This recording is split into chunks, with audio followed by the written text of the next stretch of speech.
Alright, so here's the Mr. Coffee. That's my old beast. It worked out great. I said 3 years, but it was actually for 4 years. It was really, really good machine. The only reason why I upgraded to this machine is because the reservoir started leaking, and it leaks if you fill it up. And you have it for 4 years, the grommet starts to get old and it started leaking. But it got plenty of service. We used it tons and tons and tons. Only got rid of it in April, and I had it for about 4 years. Pretty good beast of a machine. That's the only reason why we upgraded. I'm going to use everything that this came with, so you'll know how to make coffee. I'm going to start out with a café con leche, which is like Cuban coffee with just milk and sugar. Pretty cool. Alright, so here's the power switch. You just turn it on. You wait for this light to go. What you want is it to run. The first thing you do is you want to use the steam wand, which is right here, this guy, which the water has turned it over the years, so it's a little white. Yours is probably all solid black, but it's great. Good to go. So what you do is take your little coffee thing and just I always just put a little bit of water in there, and I'll use the steamer there to warm it up. You hit this button and you just wait until the flash is done. Once it turns solid, that means the steamer is ready to go. And what this is doing is warming up your machine. Because if you went straight to coffee, your coffee isn't quite that warm just yet. It takes a little bit of time for the warm machine. So I always just run a shot of steam to get the machine warmed up. That way your coffee's really hot, or your espresso is really hot when coming out. So it's ready to go. Here's your little wand, and you just hit your espresso. Or I'm sorry, not espresso, your steam.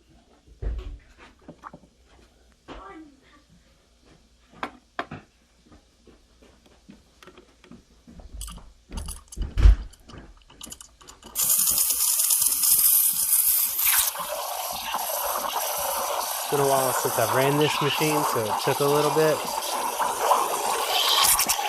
But I'm just letting it warm up. That can kind of give me a judge of when it's hot.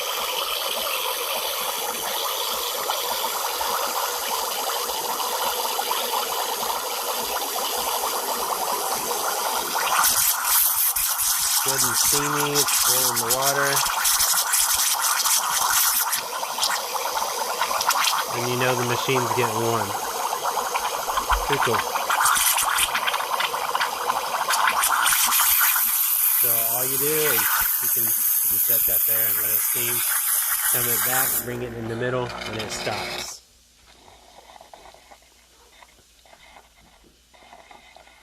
That lets us know the machine is good and warm. Cool. Just to let you know, this is the coffee I use. You can get it at Food Line, Walmart, anywhere. I buy it in bulk at Sam's. It's Cafe Bustelo. I've had different variations of espresso, and I had my own grinder. They say the key to actually a good solid espresso is a great grinder. I had a cheaper grinder, so maybe that's the problem with me and the grinds. But nothing has touched this Cafe Bustelo. Maybe it was because I had a cheaper grinder and it didn't do the grind the espresso correctly. But some grinders can be as expensive as the actual espresso machine itself. So I just stick with this. I've had different name brands of espresso, but I like this because it's got a good bold taste and a slightly sweet taste to it, but it's bold, and I like bold espresso, and that's me. And it's really good. And of course it's Cuban, and this coffee drink I'm about to make is a Cuban, a variation of Cuban espresso, which cafe con leche. They just add the milk instead of it being just straight up Cuban espresso.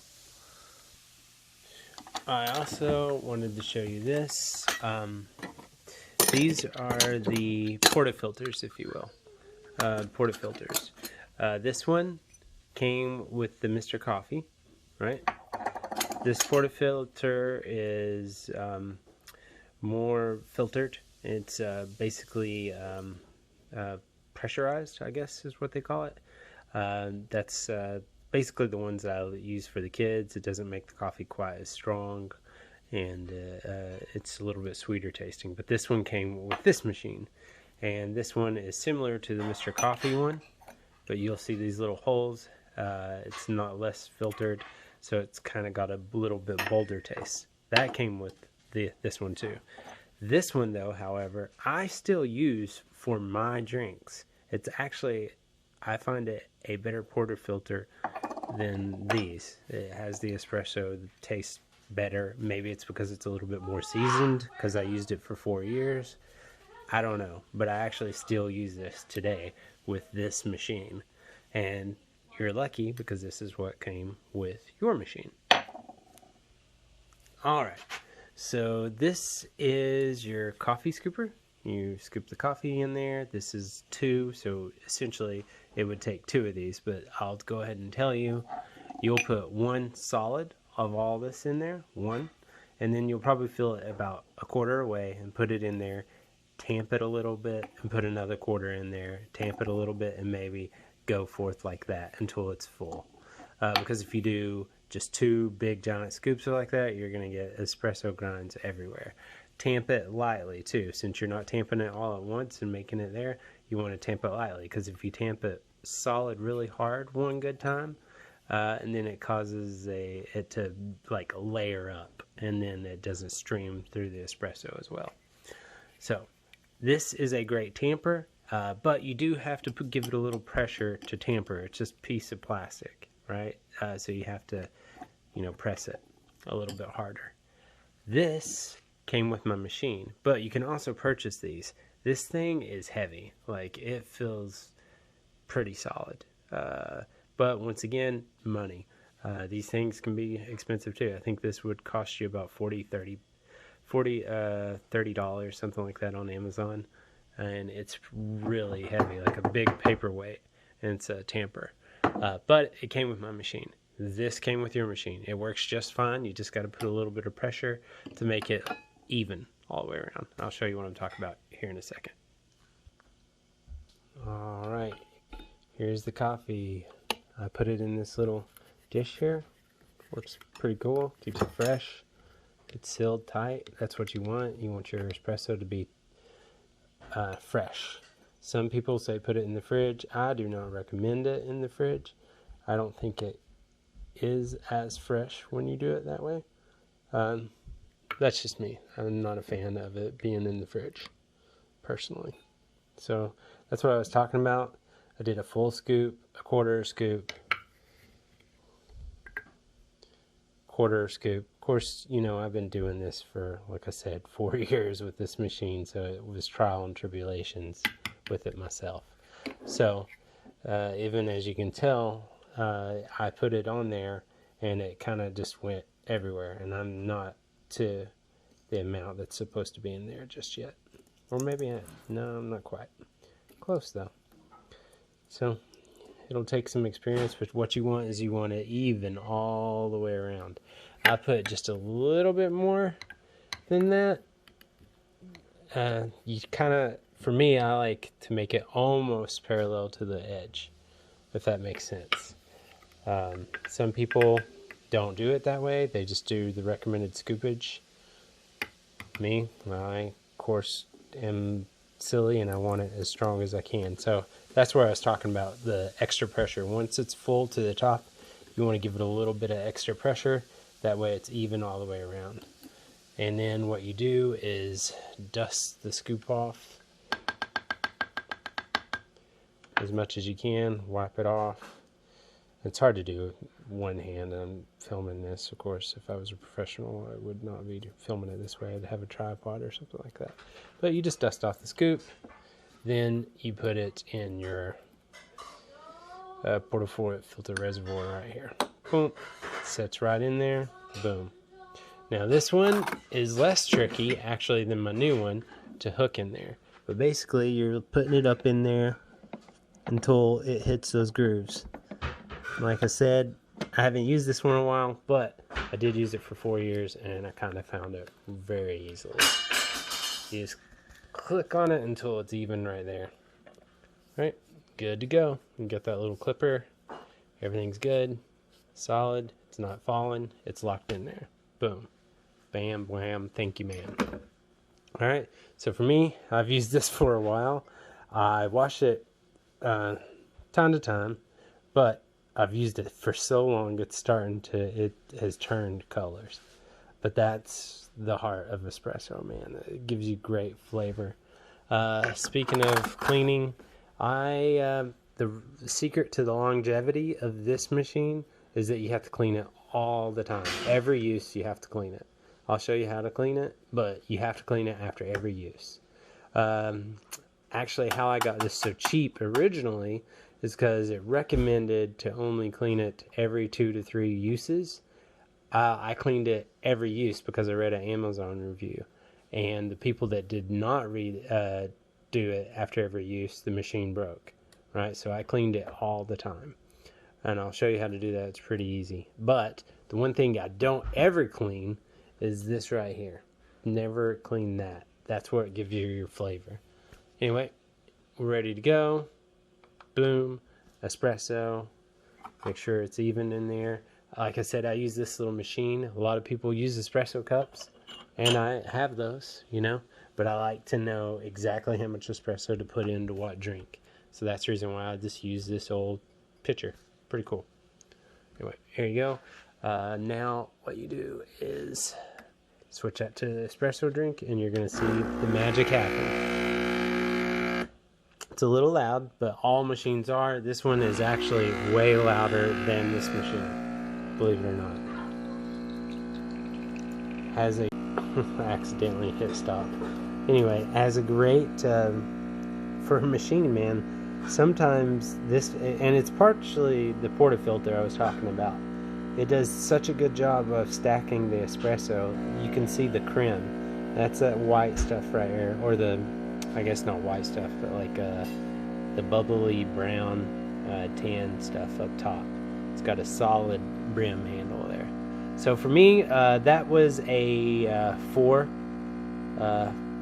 or double shot, 4 ounces, double shot espresso. I go a little bit more than the 4 ounces, and I'll tell you why here in a second, when making this drink only. But for you, you make it however you want until it tastes good. I take it a little bit more than 4 ounces though, because you're gonna need it. Boom, boom, boom. There we go. Now I gotta get the other stuff ready. So this is that the steamer pitcher, the Mr. Chef. This is the one I purchased for this machine. Worked. I still use it for this machine. I have a bigger one for this machine because it just takes a little bit more milk. Here for this recipe, I do a little bit more than 4 ounces. There's a measure in the cup. You can see right there, it does a little bit more than 4 ounces. And we'll set that there. Good. To make the cafe con leche,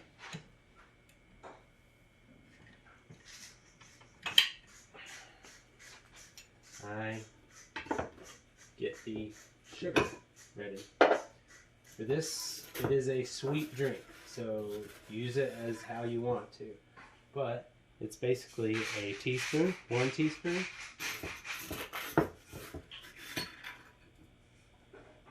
2 teaspoons,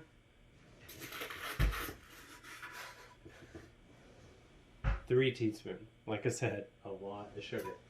Alright, now what you want to do is take a little bit of this. I've got a spoon right here, maybe a tablespoon of your espresso with a little bit of the cream on it, and put it in your sugar.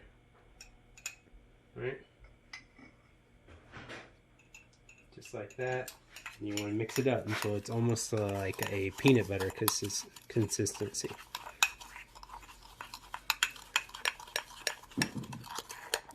See, it's not too liquidy, kind of thick.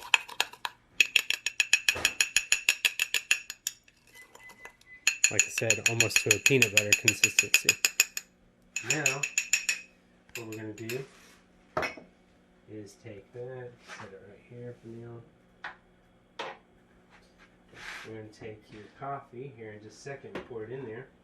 But we're going to get the frother ready. That's the steam machine, right? This is what they call the frother one. That's where the steam comes out. Alright, so like I said, you want to put a little bit more than 4 ounces in there to get it to steam up. What you want to do, anytime you put milk in there, the goal is to almost double, or at least put almost quarter the volume of the size, right? So we want that level from 4 to go up to at least a 6. That's how you know you got enough milk. So your milk is steamed enough foam, I guess is what I'm trying to say. Alright, there we go. You put it in here. For this one, you'll want to spin, rotate it like that. Bring it in closer.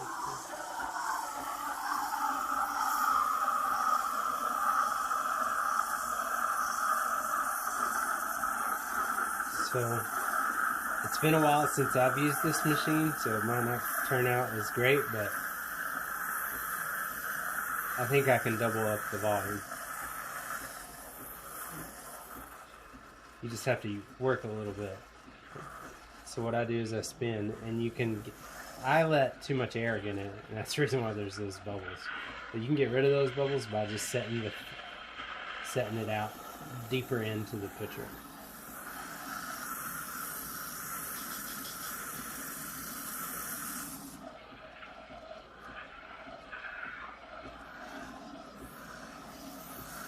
This wasn't probably the best example of how to use this, but I have been using the new one, and it's a little bit more trickier to get your milk to double up in size. So that's the reason why I had to let air get in it. Didn't probably have to let air get in this one.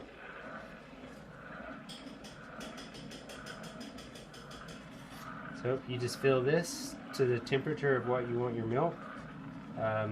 Me and my wife, Courtney, we like it a lot warmer, so we wait until it gets basically almost hot to the touch, where I can't touch it anymore. I think that's probably good. Or when it's boiling. Alright, so to get some of that milk bubbles off, you can do this. See how that flattened the bubbles out? Do that. Alright, here we go. We pour the espresso in, just like this, on top of the sugar.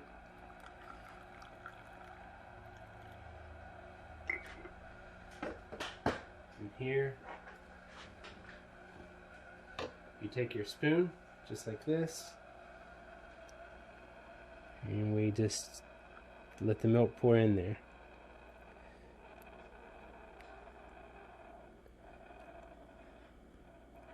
And then you can add whatever foam you want, however you desire. I like a lot of foam. Courtney doesn't like as much foam. That's pretty good. There you go. Cafe con leche. Boom. Alright, so I recommend one of these things. This was just actually a new purchase for me. It's actually about $10 on Amazon. It's called a knock box.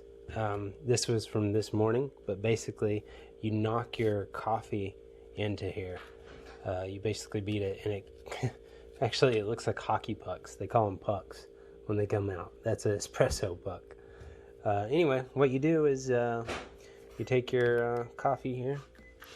If I can get it. Sorry, lost my camera person. But basically, you take your portafilter and your tub here, and just make sure it's set correctly.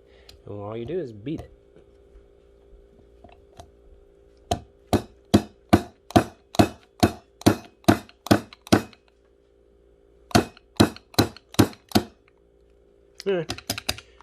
And it, boom, voila.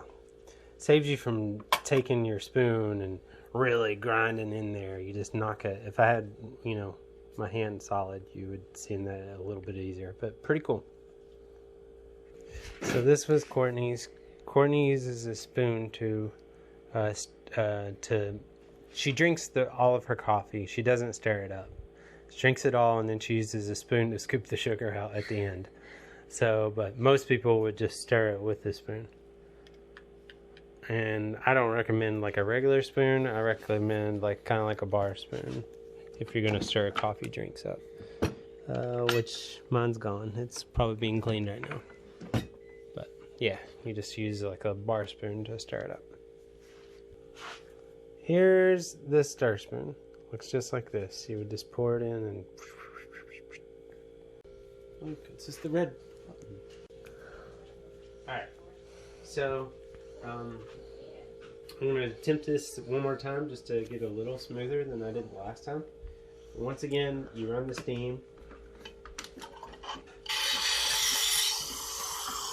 You try not to get as much air in it, so you start with the frother in it a little bit deeper. That way you don't get those bubbles like I did before. I have to do kind of the opposite in the machine I have now. You want a little more air in it to cause foam. These are little micro bubbles. They'll kind of go away when I tap it again, like I did before.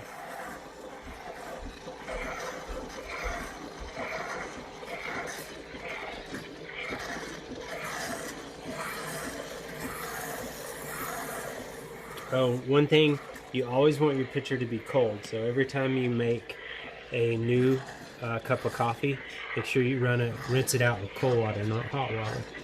Make sure it's good and cold.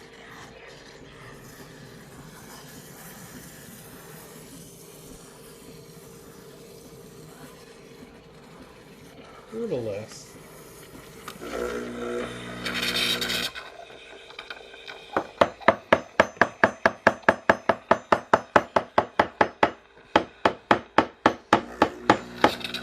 A little less bubbling, which is cool. I could get it almost without no bubbles. It's just that I have to spend some more time with it. I'm used to using the other machine. Right, here we go. Voila. Espresso.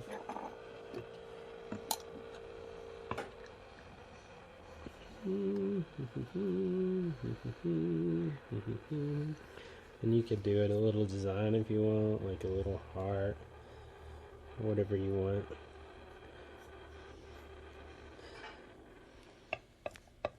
Pretty cool. Made with love, with a smile. There you go. Good. Stop. Alright, to clean this guy, I just pour the coffee. I hit the coffee, run the coffee. Right, make sure you got enough water in your reservoir.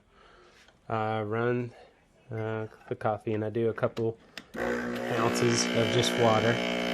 Yeah, I do this every time. This is what I feel saved my machine.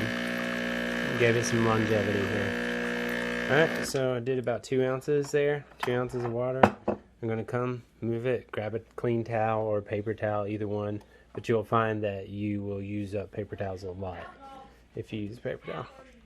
Anyway, I get up in there, I clean all that coffee out. Then, do it again. Just let the water go.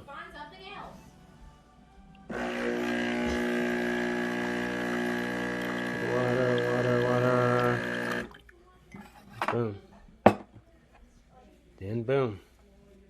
You could probably do it twice if you want, but it's been a while since I've used this machine, and I cleaned it up kind of fairly well last time.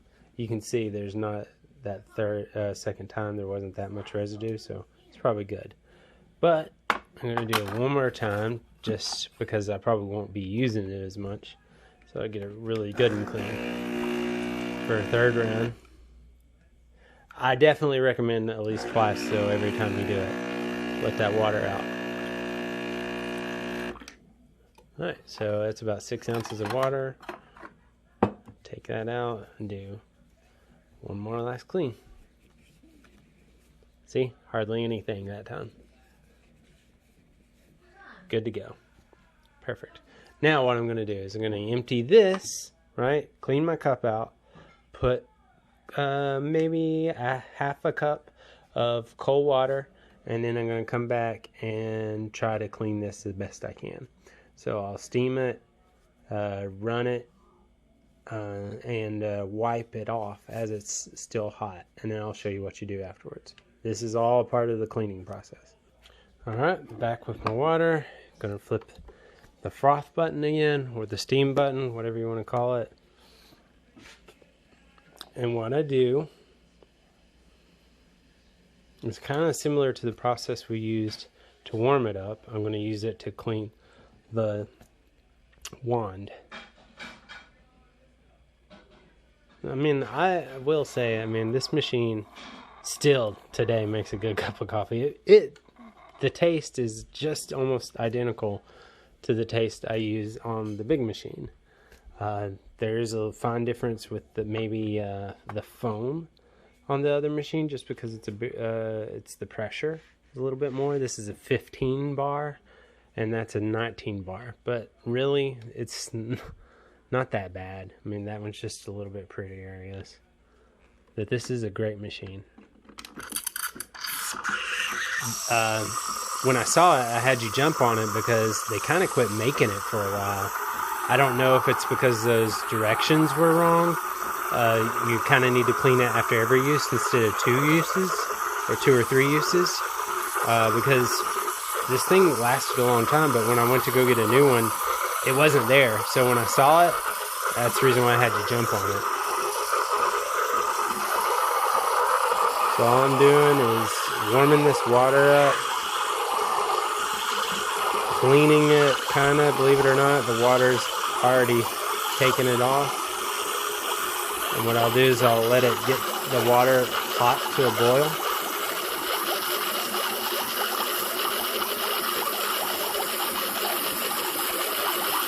And I'll bring that back down, let it steam, and then turn it off. Now, what I do is instantly, since you may need to grab a towel, because I told Blake, I told you guys, I have no sense of feeling in my fingertips and my legs because I have nerve damage. So hot sometimes eludes me a little bit. So sometimes I burn my hands, sometimes I don't. Nah, that's not that hot, but it could be hot for the average person. So you'll see this white residue right here. Still going to use it to clean. And I'll show you how I do that here in just a second. What I'm going to do, the reason why I did that is to get this off, right? You probably didn't have to do it as long as I did, but I did, regardless. And what I'm going to do from here is I'm going to dump this out, right? Then run another thing of hot water in this, and I'm going to take my little, I got an even clean rag here. I'm going to dip it in the water and then scrub that white stuff off, and then there you go. And I'll show you how to do that in just a second. Alright, back with my clean pitcher here. Going to hit the coffee run some water. Going to probably run a little bit of water here. I'm going to show you what I do. As it's coming out, I'll let the towel absorb some of that water, and I'll just work on it a little bit. Comes right off, really. And if you want to, you can take some soap and water, some soap with it, dab it in soap, but it's really hot, so it's boiling. Get it good and clean. Voila. Cup's about full, about a full cup of water. Alright, now here's where the magic happens with this machine, which is actually really bit cooler than my machine. So as you can see, this guy right here, I take it off and clean it out too, right? But the difference is there's no wrench or anything that goes around that knob, and it can be really, really hot, so you have to let it sit and cool down for a while, and then later go back. Sometimes you forget about it, that it needs to be clean. This one, don't have to touch it. Even if it's really, really hot, like it probably is for you guys, you take this wrench, and I think I got it backwards. Yeah, you put it like this, and then you unscrew it. Of course, it's kind of cooled down right now. So you just take that off, and that hot water that we had, I just dump it in there. Boom, like that. And what that's doing is getting rid of all the milk. And then I'll come back here in a few minutes, drain the water, and pull it out and put it right back in the machine. Be good to go. And that's how you clean it. Pretty easy day. And you just turn your machine off because it's done.